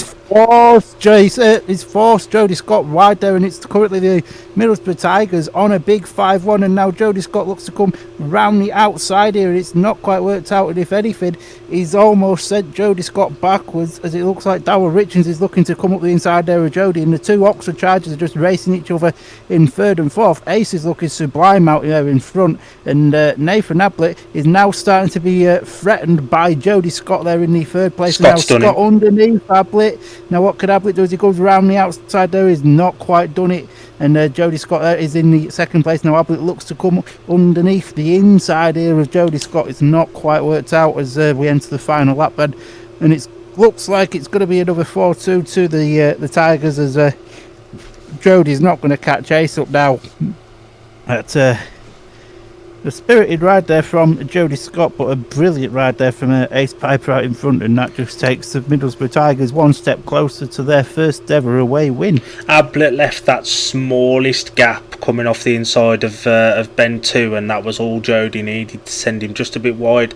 Did run him to the fence as well, and was probably lucky that Darryl wasn't closer to capitalise, but even 5-1s all the way now. Well, they need 2 points to take a minimum of a draw, so a shared heat in the next one would see Middlesbrough win, or we see what happens, but 3 points needed for that win. And it was won by the rider in white, Ace Piper, second in red, spirited ride, as you said, Palmer, from Jody Scott, and third in yellow, Nathan Ablett. Both of the Tigers made a good start here, and that gate stat is right, and it 2 and 4 are a big disadvantage. Yeah, 100%.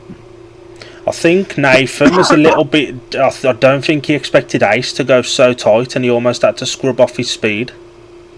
Yeah, that's definitely what happened there, and but no, this has been a good learning day for Nathan, because when he's been to Oxford with Scunny, he's never really massively performed here. So it's good that he's got this knowledge. He drifted today. a tad wide there, didn't he? To be fair, if Ablett goes there, I think Jody might be in a bit of trouble. He definitely sticks his back wheel out towards him. It did look like there was a little bit of contact, but I think they're both experienced to just stay on. And just a few points needed now. And to be fair, Harry Fletcher's looked better as the meeting's gone on. But could there be a? Do all the riders have to have? No, they don't have to have their 4 rides, do they? Or do they? But no, they don't have to have the 4 rides. But you can't use tactical substitutes. Oh yeah, I know that. I was just wondering whether Middlesbrough may have put Sadler in. He's looked more comfortable, but they've not. They've left Charlie Southwick in, who's got a paid win and a third. But I just think Harry Sadler's looked a little bit more comfortable. And Jade Mudgway's looked decent, although Middlesbrough are off the unfavoured gate. Ashton Vale's look good. If Middlesbrough were to just pack in here, second and third, that would be their first away win ever. as Palmer Would has be. pointed out. I love that Jade's picture is just him in his t-shirt. Gate 14, Harry Fletcher, Gate 1 in blue, Jade Mudway, Gate 2 in white, Ashton Vale, Gate 3 in red, Charlie Southwick, Gate 4 in yellow. I'd expect Ashton Vale to win this one. He's looked quick enough this afternoon, to be honest. Very quickly before this starts, Palmer, do you want to nominate a rider of the meeting? Jade Mudway for me. We expected him to not really do a lot, and his 4 points has done really well to get, so he's my one. I'll throw Harry Sadler in there. I know we've both gone for riders from the same team, but for me, Middlesbrough have been more impressive than Oxford today. I disagree with that. I was considering Harry, but nah, I think Jade nicks it for me. But so if you are watching, get in the comments. Is it big Jade, big old Jade, or young Harry? Quick last swag of beer then before the tapes rise up on heat number 14, and it is the two Oxford cheaters that get to that first turn first.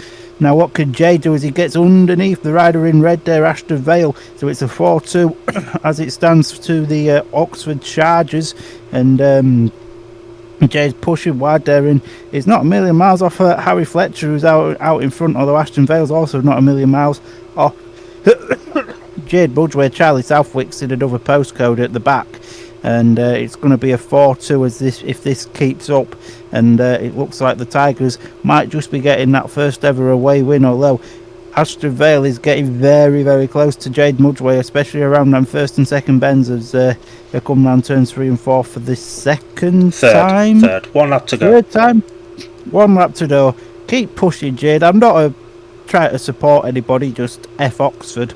But impressive young ride here from Harry Fletcher out in front, and Jade Budgeway could be the hero here for the Middlesbrough Tigers as they take their first ever away win. Not quite 45 there. Hang on, yeah, it will be, yeah, because even a 5-0 they won't get there, will they? Very well spotted, young squire, so they do get the first away win. Oh, I've just heard what Reed's injury is. Ouch. Heat number 14 was won by the rider in blue, Harry Fletcher. Good ride there. Second in white, Jade Mudway, and third in red, Ashton Vale. 4-2 to Oxford, and it's 39 points to 45. And even with a 5-0, Oxford can't win this now. No, Great ride from Harry, but again, we'll refer to what we spoke about before the race. Should Harry Sadler have maybe come in there? Possibly, yeah. I will wait for Reed to give us the okay to update his page, and then we'll update his page. A good ride there from Harry Fletcher. Made a good start. He was off the favoured gate 1, and 8 of the completed 14 races have been won off gate number 1. There's nobody voting. I think this is probably a fair situation of both riders getting it again. I think they've both had massive impact in their own right. Yeah, I can't disagree with that, to be fair. Jade Mudway has been fantastic since coming back, and I didn't know what to expect from Harry Sadler, and he's been fantastic. So, well done, boys. You both win absolutely fuck all.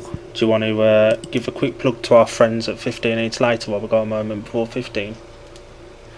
So, if you like your Speedway podcast, more specifically your lesser known ones, then check out 15 Heats Later. It is pretty a Paul Pirates based podcast, but they're not so much in your face. Look at us, we're Paul. They're actually very, very cool people, very good people, and they're good pals to both myself and Dill. So if you get a minute to listen to some of the stuff that they put out, they're on YouTube and Facebook and probably Spotify. So if you get the chance to go listen to them, please do.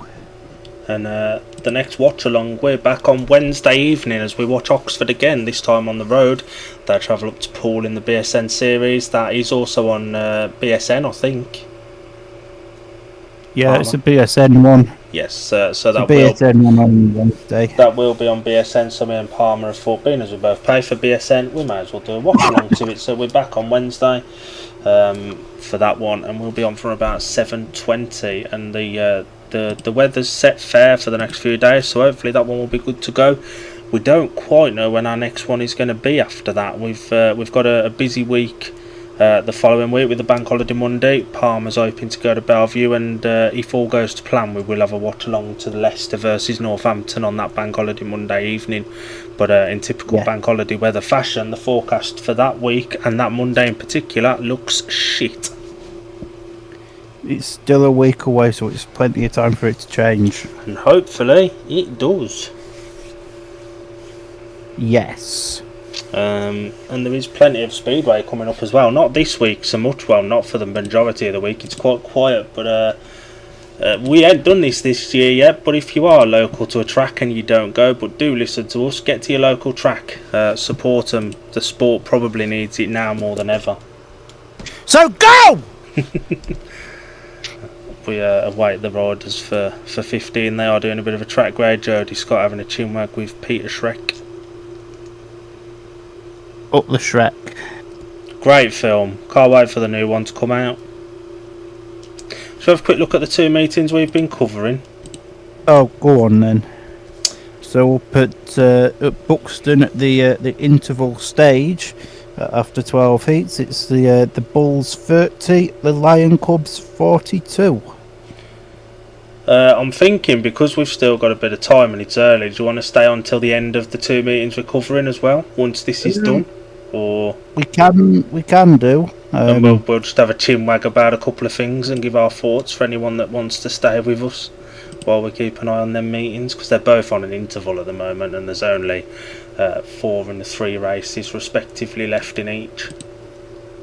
Yeah, why not? Heat 11 at Workington was won by Peter Kildemand, with Troy Batchelor in second and Jai Etheridge in third. Jamie Etherington almost thrown to the wolves a little bit there at the back, and it's 35 points to 31 in Workington's favour at 67 to 89 on aggregate. Heat 12, Tate Zishki takes the rider replacement and Dale Wood replaces Jamie Etherington. But they are on a bit of an interval up there. Yes. Ace Piper will be in white in this one. I'd suspect it will be Nathan Ablett in yellow as well.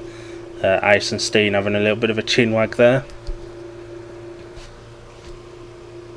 Imagine taking the brothers out to see their friends on a day out and they just end up talking to each other. Can't you just save that for the band match? Liam giving Ace's bike a wipe over. Those covers this year are nice. There was a fair bit of investment made into both of the boys racing this year, new engines and stuff like that, and it's paying off. Ace looks the best he's looked for. He had a really good season last season, and it needs Nathan Ablett in yellow, and he's definitely taking that next step. And I do think he's unfortunate not to have a Premiership spot as well, to be honest, as a rising star. Yeah, 100%. And who knows? There's every chance, when Premiership clubs start making changes, he very well may get a Rising Star spot. I don't mind admitting I was wrong here, but I suspected Leicester would have made another change with Joe Thompson coming in. They haven't. Joe Thompson's been bloody fantastic, and I'd suspect that signing will become permanent as well. He's having some season at the minute, Joe. He is, yeah. He got Heat 15 last night as well for Plymouth, didn't he? He got 5-1, didn't he? But he got Heat 15, and that's a confidence boost as well. Massively. But yeah, it's good to see young Joe doing well. I know he was struggling a little bit with confidence when Scunny rightfully or wrongly let him go in 23. Yes. I think it was. Yeah, I think you're right. Jody Scott is in blue, by the way. And I'd expect it to be Darryl Richings in red, and it is Darryl Richings, and Oxford are off 1 and 3. Ace gets the better of he gets the worse of the inside gates of 2 and 4. Gate 2 has only had 1 heat win. So Heat 15, final one of the afternoon at this meeting. Darryl Richings goes off gate 1 in red, Ace Piper gate 2 in white, Jody Scott gate 3 in blue, and Nathan Ablett gate 4 in yellow. And Peter Schrock has given the opportunity for Darryl to make a start, and Jody Scott had a bit of racecraft about him in that last one, so not surprised to see him off the unfavoured of the 2 gates. No, absolutely not. But what an effort Just this so has that been. We get to week 15 and my beer can's empty. Yes. What time? I might have to get another one out later. So, heat number 15. Start my short walks away then as the tapes fly away. We go. Ace has What made a a gate! gorgeous start for Ace there.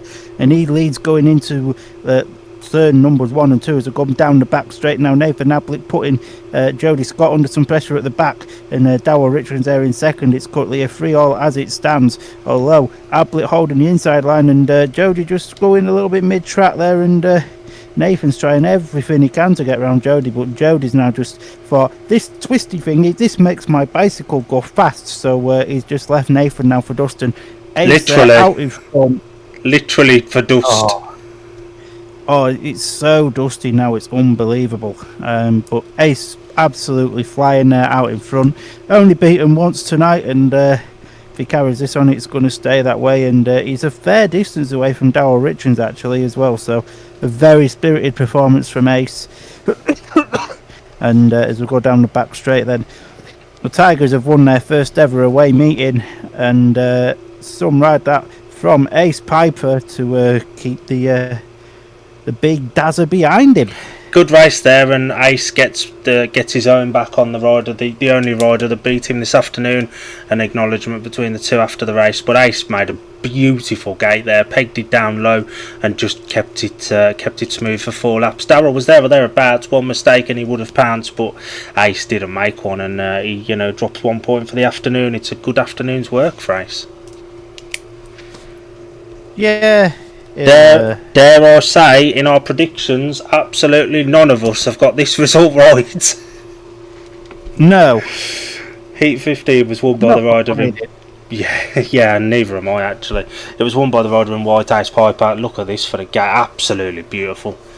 Second in red was Darryl Richards, and third in blue Jody Scott. That's a 3-all, and the final score is 48 points to 42, 42 points to 48.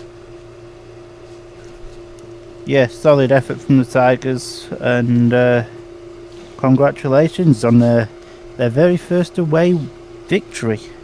And everybody from that Middlesbrough team chipped in. Kai Ward, lowest scorer on 1, but he was there or thereabouts in most races. Just didn't perhaps get the points, but 6 points from Jade, paid 7 for Steen, Harry Sadler with 7, Charlie with paid 7 as well. That's some going for the Tigers, and who knows? Maybe the signing of Jade has inspired them a little bit. Maybe, who knows? Obviously, they struggled at Leicester last week, but most National League teams, I think, are going to struggle at Leicester. So Leicester are a really good team, aren't they? Yeah, 100%. Ironically, and I only found this out last night, it was only Leicester and Oxford that wanted a higher points limit in the National League.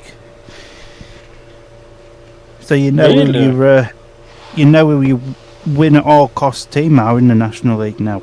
Yeah, and I do think Leicester look stronger than Oxford. I thought that before this meeting, although I think we all expected Oxford to win based off last week. And to be fair, Middlesbrough have put in one hell of an effort. I'm not mad that Middlesbrough shut me up. Neither am I. Got a lot of time for a lot of people at Redcar and Middlesbrough. Yeah, as I say, if anybody that's watching or listening get the chance to go up to Redcar, do it. It's a fantastic racetrack to go to. The people there are really good, apart from the odd one or two. But, I can't wait to make my first trip up there in a few weeks' time. Obviously, meeting you up there, catch up with all of our pals.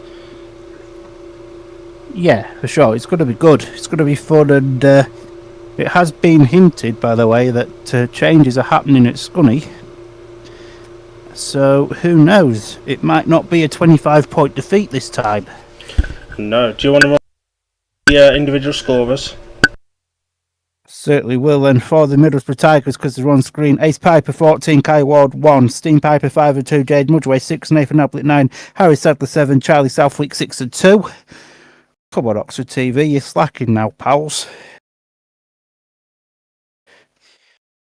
And for the Oxford Chargers, Jody Scott 10 and a bonus, Mason Watson 1-1, Senna Summers 7-1, Ashton Vale 7-1, Dazza Richards 10, Harry Fletcher 7, Max Broadhurst failed to score. We have had no comments come in today, but we have had a steady stream of viewers all meeting, so thanks to anyone that stuck around with us and watched along to this National League meeting with us. Obviously we can't give racing out or anything, but we can talk about it best we can, and we try to, so hopefully anyone that watched us enjoyed it. There has been no more heats at Workington yet. E12 was stopped with Dale Wood down in the first bend and was ordered as an all-4 back. Palmer, quick referee rating. He hadn't had a lot to do, has he? He hadn't had anything to do, really. 9 out of 10. He's had 9 out of 10. He's had nothing to do. And that's a good score for Dave Waters, because he can have bad meat. He can have mares, can't he? He can make some unusual decisions, dare we say. Yes, he bloody can. Nothing's happening at Buxton either. Should we take a quick interval and then we'll come back and just have a chat about what Ben Barker's pushing for and the injuries and stuff that are going on at the moment? Grand Prix is coming up as well. Yeah. Just have a quick chinwag with our mates who are sticking around. Yeah, we'll have 5 minutes and then we'll come back, eh?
So everybody, we are back.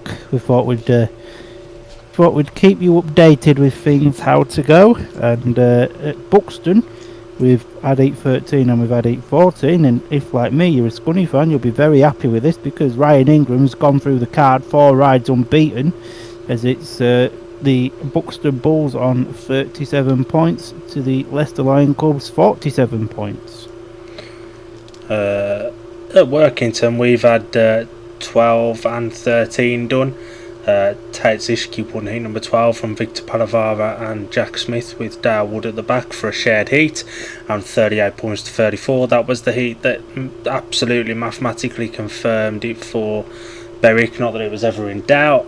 And heat 13 has took place as well, which was won by Jonas Shepson, who's also gone through the card, with Peter Kildemand in second and Troy Batchelor third. Nick Morris at the rear for the 4-2 to Workington to make it 42 points to 36, and we're just waiting on 14 and 15.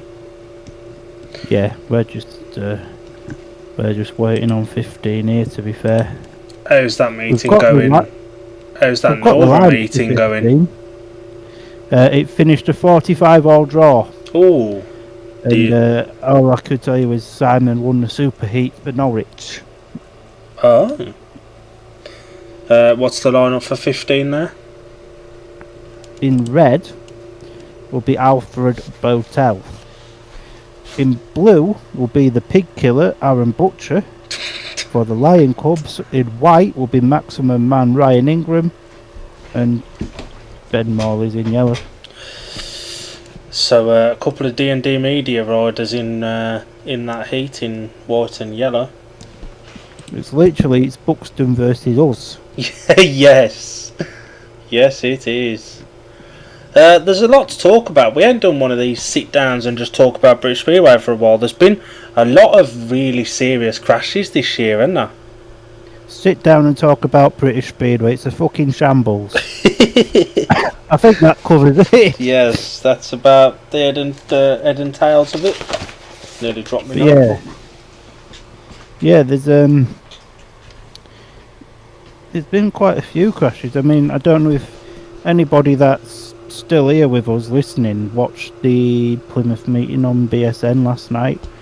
They must have had to have changed the airbags about 5 times. Oof. Like, I was watching it on here with with a pal of ours, and even though like we wanted Glasgow to lose, and it was absolutely fantastic that they did, it was long and painful. And because I put in 2 group chats that I'm in now, and this could be a point of discussion for us actually. Is it time that British Speedway went to foam fences rather than air fences? Possibly. Yeah, that's a good topic actually. What you come round here saying I've been saying good stuff. Not used to it. But I mean, I can't say for every other track, obviously. You know, I mean, we've seen Reed's crash from last night. I'm not saying the air fence would have done a better job, but the foam fence didn't support Reed the way that they meant to. But on the other hand, at Scunny, since we've had our foam fences, I don't think we've had any serious injuries. So it could be the way through. But they are a massive expense. Yeah, and it does feel like everything British Speedway seems to be done with spending in mind. If you can get something for cheap, it seems to be that they will try and get something for cheap. Not looking, but I'm just saying, Ben Barker. Yeah, and these serious crashes would happen the season where insurance has been a topic of discussion. Yes, massively. It's sod's law, really. Still nothing going on at Workington, still 2 races to go, nothing been booked for 14 yet. Everybody's still in shock that Mitchell Clough has scored 4 points. He's done well, to be honest. He's had a tough start. The easiest thing to do would have been to say, "Nah, I don't fancy doing that meeting." Could have been a confidence basher again. But he's done well, and hopefully it's the start. But you don't want to see any rider struggle, do you? It's their living. No. So hopefully it's the start of his upturning form. Right, I need Jamie Etherington. Although this meeting's not finished yet, but I don't think he'll be out again this afternoon. You never know. They might put him in 8:15 just to rub salt into wounds. It's true. I can't see it happening, but you never know. They might. It's been a struggling start for Jamie and at championship level, and it is a big step up from National League. Massively. Yeah, 100%. And when you build a team like they built, it's Alex Spooner's withdrawn as well from Buxton, hasn't he? Oh dear. Yeah. Shame, because he looked. I tell you what, I don't know who Jack Roberts is, but 8 points from his 5 rides, not bad that. So Jack Roberts, he used to ride for Buxton back in the days of 2005, 6, 7. I always remember him riding there. I don't want to tell you this, but Ingram came last in 15. Oh, he had bike issues on the first lap. Fucking shit, useless little bastard. He had bike issues. That result is now up though. Yeah, so 8:15 was a win for Turkey Teeth, with Ben Morley in second, Aaron Butcher third, and not so Ryan Wingram coming last there. That's going to be his name for Friday on the centre green from you, innit? Yes. Oh, God. And the scorers from that meeting are Buxton 41, Alfie Botel 15 and a bonus, Aaron Butcher 10 and 2, Jack Roberts 8, Alex Spooner 2 points but withdrew after having a crash in his opening heat. Rider replacement scored 7 and 1, so big up rider replacement, well done pal. Luke Harris scored 6, Jack Schmelt scored an Audi and another one, to finish on Nafwal, and Bailey Fellows on 0.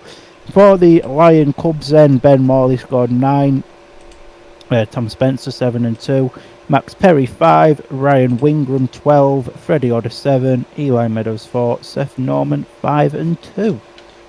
Good result there for Seth. There's still been no 14 at Workington. I am waiting anymore. Nah. We'll wrap this one up for the evening. Well, yeah, it is evening now, innit? We're back on Wednesday if you're interested, but it's on BSN, so if you obviously pay for that, we'd expect our viewers to be a touch lower, but we'll be here. That we will. So yeah, enjoy the rest of your Sunday. Have a good Sunday carvery or roast. Have a good cornetto if you're having a cornetto. Enjoy your pints, enjoy your Sunday. I hope you have a lovely Monday and a lovely Tuesday, and if you're really lucky, you can see us on Wednesday. And if you're a Glasgow fan, Gladiators ready! just for added effect.